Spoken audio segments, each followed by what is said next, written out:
decided to leave that home. But then you have single mothers raising children because the father left to provide for the family, never to return. Right. And I think that's what we have with many of these cases with police brutality and just a social injustice. On the flip side of it, I get up every morning wearing a badge, praying that I can come home every night to my Yes. wife and to my daughter. But is the badge still going to protect me? People are upset and they have this hatred for law enforcement officers right now. So, um, does the badge protect me while I'm out in the field? It may not. But when I take it off, I'm still an African American male at the end of the day. I think that our reality has become we just want to make it home. We just want to make it home. And I believe in the peaceful protests. I don't agree with the rioting and the looting because that falls into the stereotypical of, well, African Americans are going to steal, rob, kill, and take advantage of a situation. You feel like that does more to perpetrate and increase the divide when we see that, just because of what you just said. We kind of have that image in our countries. That's the stereotypical within a lot of people's minds. That's the stereotypical black male is looting, rioting, stealing, and so when we see that, it kind of further perpetrates that idea instead of bringing to light, the overwhelming majority of black America that are good, God-fearing, upstanding citizens who are just wanting to be heard, who are just wanting to live, to make it home safely. I don't know what the solution is. I really don't. It's above my pay grade, I think, to be able to say, okay, if we do A, B, C, we can fix this problem. But I do know that it's more than a perception problem. It's a heart problem. It is a heart problem that we have in America. And I don't know. I'm just trying to look for answers, trying to look for solutions. Well, I do think it makes matters worse when you are giving the stereotypical actions or sayings. I think that we have to be more proactive as opposed to reactive. This just hasn't started. So where was the NAACP? Where were all these organizations? Why did we stop? And why are we now picking up with the peaceful protests now that another life has been taken? I think once we stop, once we feel like, okay, justice has been served, there are still African Americans that are still in fear of their lives each and every day. So I think from this point moving forward that we have to continue to be progressive and not reactive concerning particular situations, because whether we see it or not, it's still happening. Yeah, I think that's a great point. We can't wait until we're in the middle of a crisis or a situation where it's easy to have a knee-jerk reaction. As I've talked to African American men and women, over this subject, and I kind of get the same feeling. Yeah, but you don't understand. When you've been pushed down and pushed down and pushed down, and you see this happening over and over, finally you snap. And I get that. There's a television show called Snapped right now that my wife and I watch a lot, and you kind of see that. We come to what we feel like is a breaking point, and I see where it can cause all of us to make poor choices and poor decisions. But I do think that's one of the keys, Isaiah, is having these conversations continue after the crisis is over, when we're back, into what we might call normal life, that we continue to try to break down these barriers. Here at Church on the Rock, probably over 25 years ago, we got very deliberate about trying to tear down the racial walls, the denominational walls, the socioeconomic walls, and have a place where everybody could come and worship together and really listen to one another and try to have the conversation. So I think that is extremely important. We're going to be talking about in just a few minutes in the sermon. The sermon is called "The Dream Still Lives," or the dream still lives. The dream that Dr. Martin Luther King talked about, standing in front of the Lincoln Memorial, that I'm dreaming of a day when little white children and black children can sit across the table from each other and be judged not by the color of their skin, but by the content of their character. And I think that still speaks volumes to America today, is that we begin to judge people on their character, judge people on their behavior, on their actions, not the color of their skin. And it's an uphill battle, but it's a battle. I believe that Dr. Martin Luther King was one of the most brilliant men of our lifetime, and I think he had a strategy and he had a plan, and because of, again, ungodly people and ungodly circumstances got derailed, but I am thankful that dream still lives. Yeah, I think that at the end of the day, if we just take a moment to just listen, the reality of the situation, nobody will truly, our counterparts will never truly understand what it is to be black in America. But if you take the time to truly listen and kind of feel the hurt and the pain, and I'm heartbroken with everything that's taking place. For many reasons, as a minister, you hate to see anybody lose their life. Sure. As a law enforcement in that field, you hate to see the abuse of the badge. And then as a black male, as a black father, that his daughter's not going to see her father again. So across the whole spectrum, it's been tough for me because I filled in each title, each position: community leader, law enforcement, a father, black male, minister. How am I supposed to be received? And how do you keep the bias and the prejudice out of a message? Yeah. I think when you say you love God and you love God's people, you have to really tap into understanding that if I say I love God, let me seek God for answers and seek God for wisdom. And sometimes wisdom is just sitting back and not saying anything. And I know that some people are going to say, well, silence is just condoning the acts, and it's really not. My father always taught me, he said, it's better to be seen than heard. Think twice, speak once, because whatever comes out of your mouth, you can't get back. And we've seen athletes that have said things over the past few days that they had to retract. We've seen leaders that have said things that they have had to retract. And it's because they just don't understand the magnitude of what we deal with on a day-to-day basis. But it's these type of conversations that lend a helping hand to be more proactive and more progressive in trying to find not the ultimate solution, but some solution that can bring some comfort to not only communities, not to only grieving families, but to this nation. And I think that's the most important thing. I think those that aren't the unchurched, the unsaved, the unbelievers, they're like, well, if God loved me, how could he continue to allow this to happen? Yeah. But what we have to realize is that Job gave a brilliant response when his wife said, curse God and die. Yeah. He said, shall we only receive good and not bad from God? Yeah. People believe that we should only receive the good of That's God. right. But where's the testimony in that? That's How do we really show the glory of God?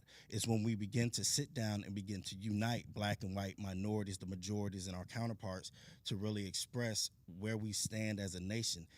Be transparent. Yeah. A GPS is you have to acknowledge where you are where you want to go. That's right. If we're saying we're in Miles Point, we're in the wrong place at the wrong time. Right. If we say we're in Ocean Springs, we're at the wrong place. But if we say we're in Pascagoula at Church and Rock, this is our location. That's right. Our ending point is this location right here.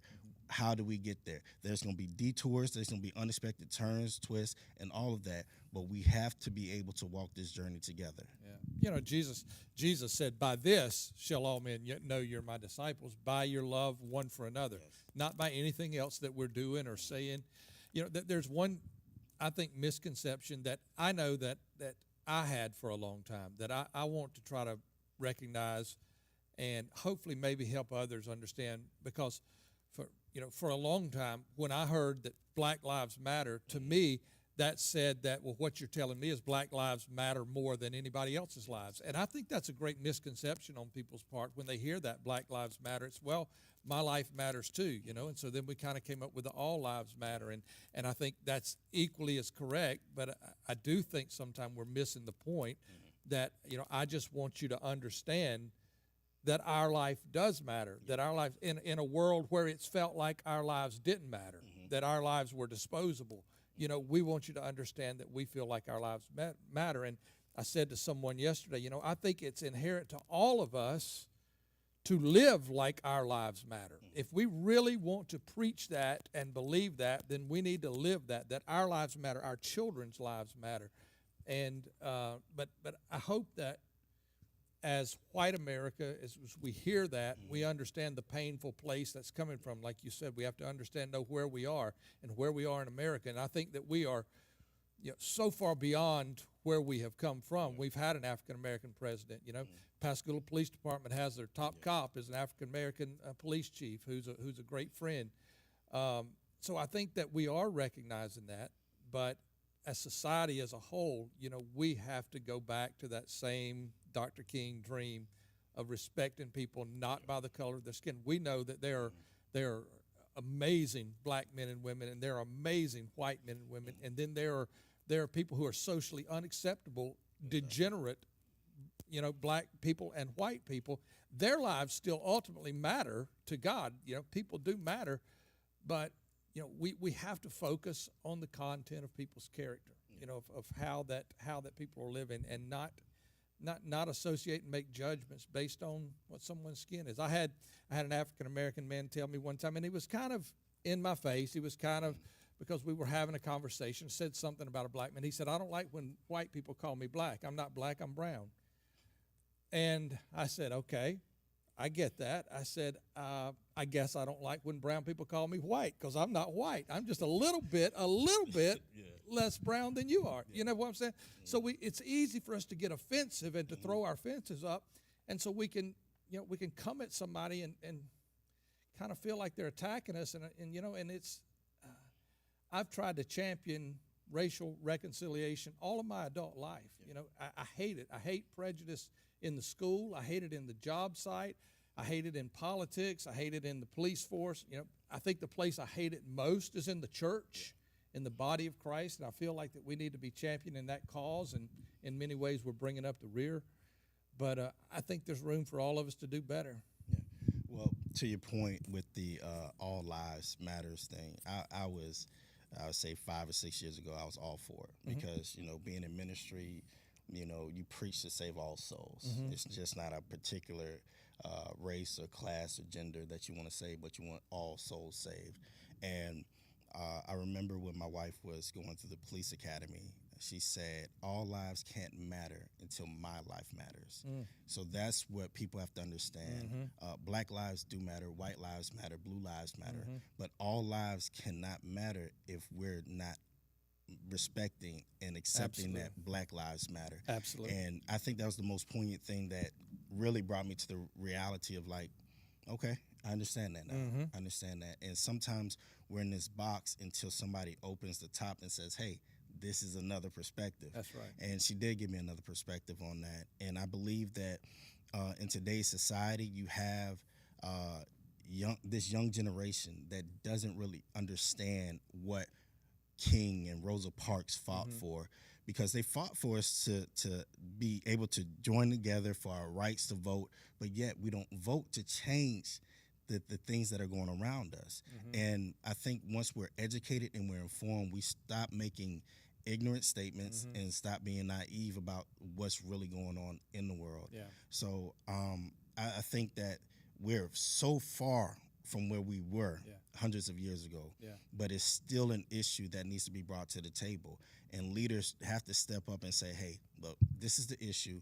How do we help this issue?" Absolutely. And I think that one thing with the church, when me and Ebony first came here, the first thing I heard was that you guys joined the white church.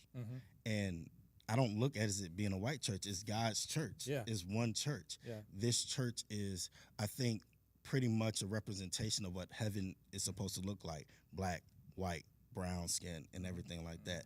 When we focus on a church that's predominantly black, then I think that we have missed the mark in some aspect where that's the only people we want to reach. Yeah. And that's the only message we want to preach. Yeah. If our church is predominantly white, that's the only people that we want to reach. That's the only message that we want to send out. But when the church is mixed, you now get a good balance of what every individual is coming from and what they have to deal with on a day-to-day basis. Absolutely. I agree. And we want to continue conversations, having these conversations just like this, long into the future until we, somebody said that teaching is just repeating until learning takes place.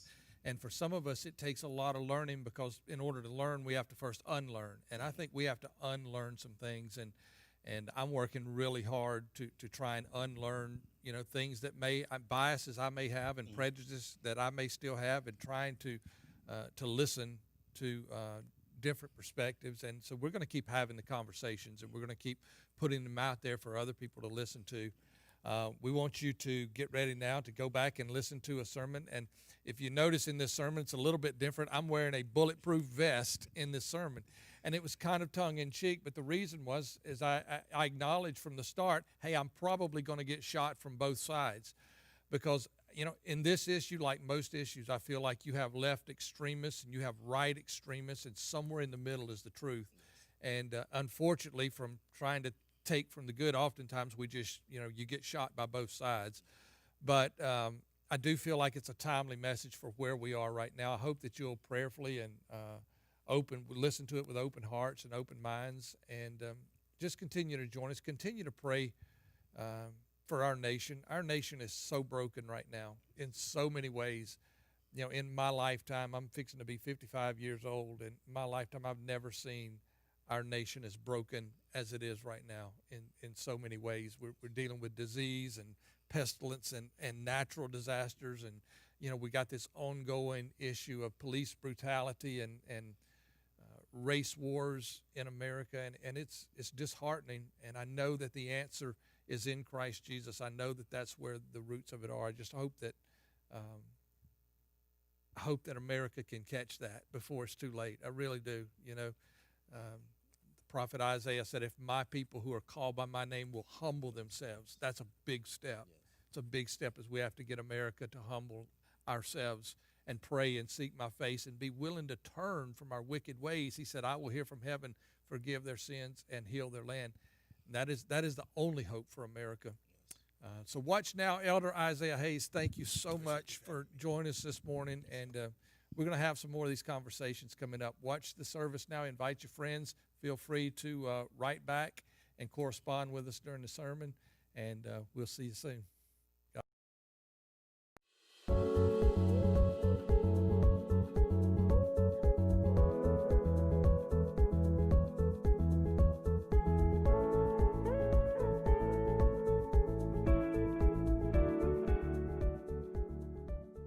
We are so happy you decided to join us here today at Church on the Rock. If this message touches you in any way, let us know about it. You can email pray@jesusistherock.org, or you can look us up on Facebook or Twitter, Church on the Rock Pascagoula.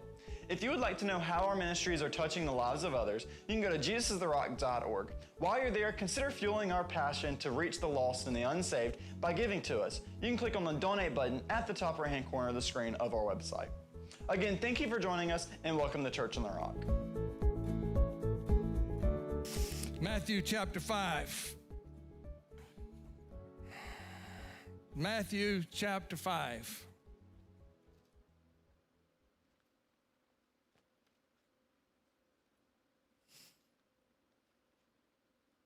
Verse 9 says, God blesses those who work for peace, for they will be called the children of God.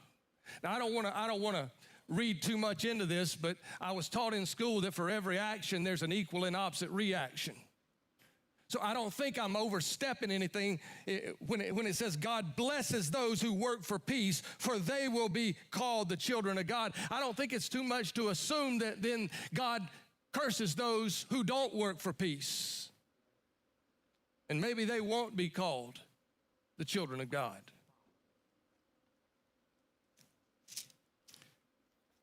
Verse 14, Jesus said, you are the light of the world. Like a city on a hilltop that cannot be hidden. Pray with me. Father, I thank you for this day. I thank you for this opportunity to stand and be a mouthpiece one more time. I thank you for your anointing. And I ask, God, that you would take away any distraction and anything, God, that would cause us to not hear you. Lord, it doesn't matter so much if they hear me, but I want them to hear you this morning. So you just make your glorious voice to be known. In Jesus' name we pray, amen. Bishop, it's good to see you this morning. Bishop Houston Cunningham and I were doing racial reconciliation before it was a common word. We used to minister together every week. I don't even know that it was reconciliation. We was just conciliating. Maybe, is that a word? We didn't have anything to reconciliate from. We were just brothers, co-laborers. It's an honor to have you here. Appreciate you being here this morning. It's good to see all of you. I scrapped my message that I was going to preach this morning sometime Friday night. Given the events taking place over the last week or so, and even previous to that, but it's been escalated again this week, I really felt like that I had no choice any longer, that I could no longer be silent on it. This is one of those times when I honestly wish we only had one service instead of two, because I'm not sure I want to preach this one time, and I'm pretty sure I don't want to preach it twice. But that's the case. I heard a quote yesterday morning. I was up about 5 o'clock, and I was reading and praying and studying and thinking about this, and I had the news on. And I heard a quote. You've probably never heard me quote this person. There's a pretty good chance you never will hear me quote them again. But they made a quote, and when I heard it, I said, you know, that's it. That's it. Hillary Clinton made the quote. I'm not a big fan, but that's not the point. She was on the news, and she said this. She said to the reporter, something has been unleashed in our country, end quote. Something has been unleashed in our country.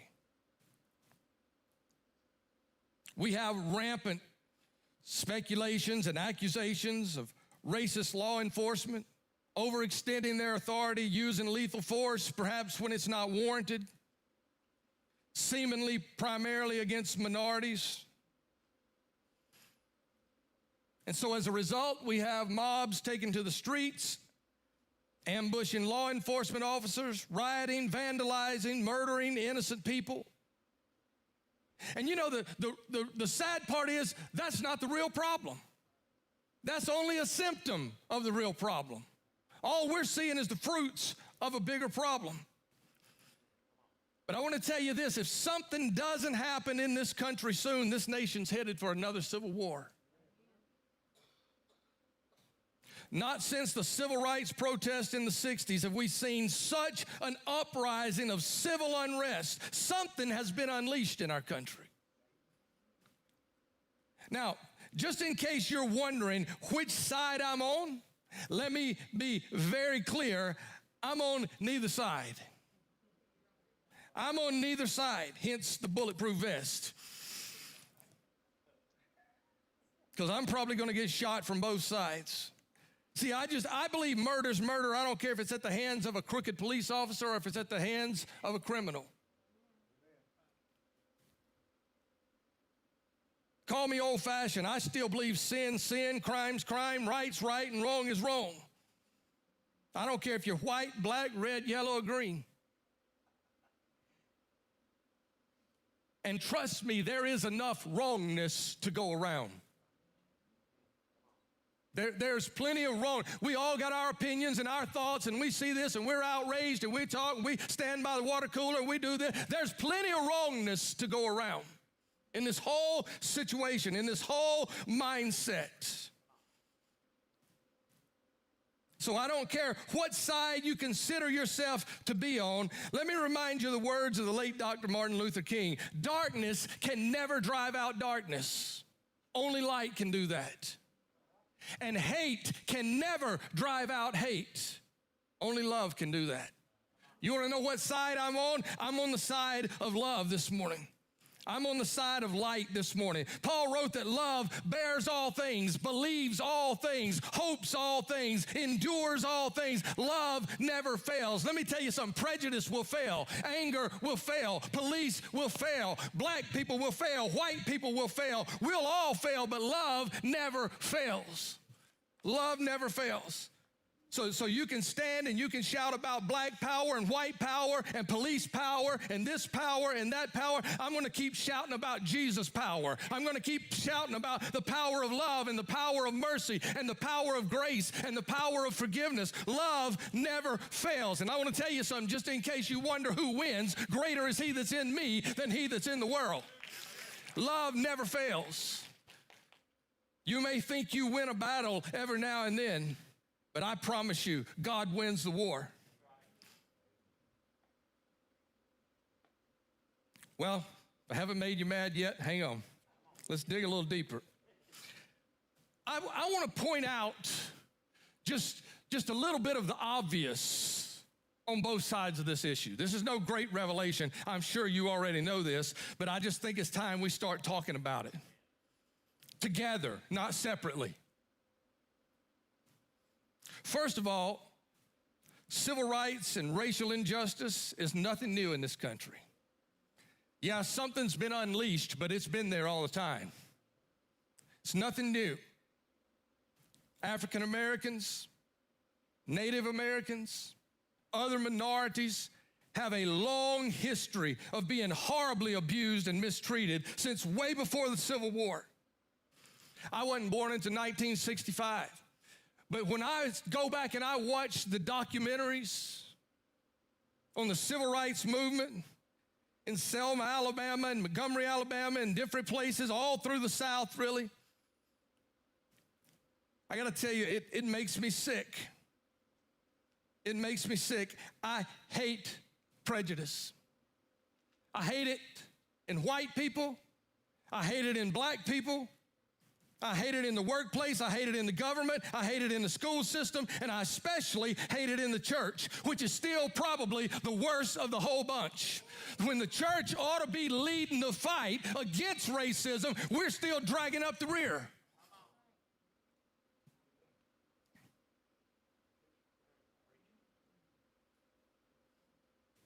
So what happens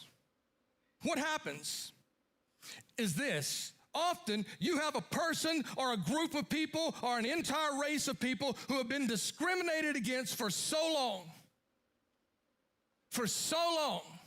pushed down and pushed down and pushed down. And so when they ever break free of it, whenever they get a little bit, just a head above water, let me tell you what happens many times. All of a sudden, you have reverse discrimination. You have reverse discrimination. All of a sudden, it's not about just white people hating black people. You got black people hating white people. And then it goes into a very socially acceptable thing. Let me give you an example. Guess what we have today?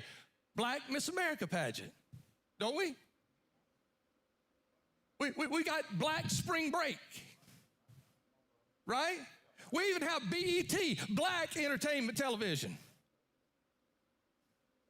I tell you, I'll go a step further. We even have AME Church, don't we? Now, I'm not picking on some denomination because of denomination, but it's African American Methodist Episcopal Church. We're a black church. What kind of uprising would there be in the black community if we had a white Miss America pageant, or a white spring break, or a white entertainment television, or a white church? Now, don't get me wrong, we got them, okay? We've got them. We don't advertise it that way, but we've got hundreds of thousands of churches across America this morning that are white churches. We may not say it, we don't like to talk about it, but we all know that's what it is, right? There's something unleashed in this country. And there's enough wrong to go around. None of us have the monopoly on racism and prejudice. The African American community has made great strides in the last 50 years. I'm not even sure Dr. King, in all of his dreaming, would have dreamed that we would have an African American president today. That our government would be led by many great African American leaders, our entertainment industry, our athletic world, our business world, our technology world, our medical world, our legal world would be filled with African Americans leading the charge. And in many ways, we see his dream being fulfilled right before our eyes. His dream of a nation where people are judged not by the color of their skin, but by the content of their character. That dream, we're seeing it in many ways come to fruition. Maybe that's why I hate so bad to see racism and prejudice being elevated to the place we're seeing it elevated again now. Brother Clarence Creer did our men's devotion yesterday, and that's one of the things he talked about. He said, we're going forward. I'm not going back. I'm not going back to the 60s. I'm not going back to the Civil War. I'm not going back to a place and a time where this country was horribly divided and everyone was pitted against everyone. The world can go back and do it if they want to, but the world be damned. Greater is he that's in me than he that's in the world. I'm going forward. I'm not going to get sucked into the darkness that the enemy is throwing out there as bait to try and destroy this nation and trying to destroy believers. Let me speak real quickly to the so-called vigilante justice that we've witnessed this week. Let me say, first of all, I get both sides of this. I really do. We don't like to because we all got our sides. And that's what we're right and they're wrong. And, that's all right. I get both, at least in the flesh I do. At least in my carnal mind, I get both sides of this. When a person or a group of people or a race of people feel like they are repeatedly abused and hurt and killed and discriminated against, and they feel like there is no justice, there is no solution, there is no help, nobody cares, nobody will do anything about it, you reach a point where your attitude becomes, we are tired of being ignored. We're tired of not having a voice. We may not fix it. We may not repair it. We may not heal it. We may even be wrong and know we're wrong. But one thing we will not be ignored any longer. That's the frustration that we're seeing today. What we're seeing today is a product of that frustration. And it's worked. Has it not worked? Every major network in the country's talking about it. Presidential candidates are talking about it. Politicians are talking about it. City, state, and federal leaders are talking about it. Law enforcement's talking about it. Heck, we're talking about it. It's worked. Right or wrong, we're talking about it. Are there corrupt law enforcement officers? Or officers who overstep their boundaries? Absolutely. Absolutely, without a shadow of a doubt. Can I tell you there are also corrupt politicians, if you didn't know that? But can I tell you there are also corrupt preachers and bankers and shipyard workers and doctors and nurses? I don't care what field you're talking about. I don't care what race you're talking about. You're going to find corruption and you're going to find racism and you're going to find prejudice in any group. White people do not have the corner market on prejudice, in case you're wondering. Prejudice is not a matter of the skin, it's a matter of the heart. But to randomly begin targeting and assassinating any group of people, church, is pure evil. It's like an airline pilot. If an airline pilot goes into an airport and sits down at a bar in the airport and has 4 or 5 drinks and goes and crawls into the cockpit of a 747 and takes off with a plane load of people, and crashes that plane into the ground and kills everybody on board, listen, every person on that plane has family. Every person on that plane has friends, and they have a right to be angry. They have a right to be upset. They have a right to want justice. What they don't have a right to do is go pick up a gun and go randomly start shooting airline pilots. The airline pilots are not the problem. This person was the problem. This person was the problem. Real quickly, so you can call it a sermon, let me tell you about a man in the Bible named Moses. Moses was a man who felt the same frustrations and anger that many minorities feel today. Why? Because his people were being held as slaves. They were beaten, they were whipped, they were starved, they were worked like animals, they were mistreated. And day after day after day, Moses watched it, and he took it, and he took it. Even though he had been raised by the Pharaoh himself, it wasn't directly hurting him. It wasn't directly affecting him. It was still his people. See, sometimes when I see people that are on the camera on CNN and they're outraged and I can't